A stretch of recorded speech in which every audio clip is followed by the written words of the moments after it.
Legislature is going back to Tallahassee this month for a special session on congressional redistricting.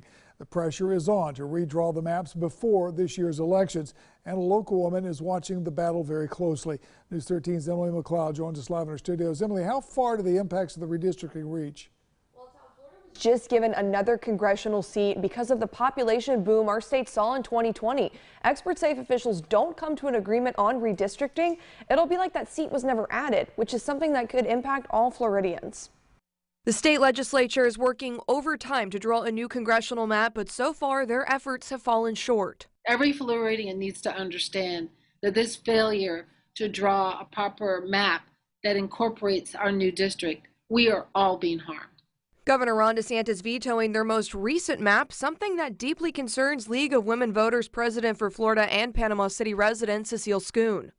So there is grave concern that this back and forth between the governor and his directives of what he wants and what is lawful could end up in an impasse. And then we might run out of time and not be able to draw the districts to take into account the new one, which gives Florida more power. Scoon says if a new map isn't drawn, we'll have to fall back on our old map. However, the old map wouldn't include a new district for the state's new congressional seat. She says we would lose the effect of having a new seat in Congress. If you're sick and you need medicine, and the medicine's in a lockbox, but you don't have the key, it's as if the medicine wasn't there.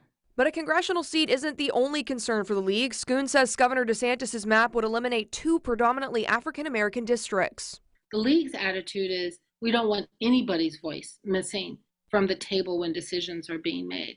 But in this particular instance, something that's been established to remedy historical discrimination and present-day discrimination, for that to be taken, we seem to be going backwards and shutting the mouths of people whose mouths have been shut for hundreds of years. Scoon says depending on the way lines are drawn, you can limit the impact of different communities. If you know what you're doing, you can split the power of the vote by drawing a line in the middle of a community that votes in a particular way. Scoon says the league has been very active in the redistricting process. She says they will be giving out guidance on the special session Governor DeSantis has called for the redistricting.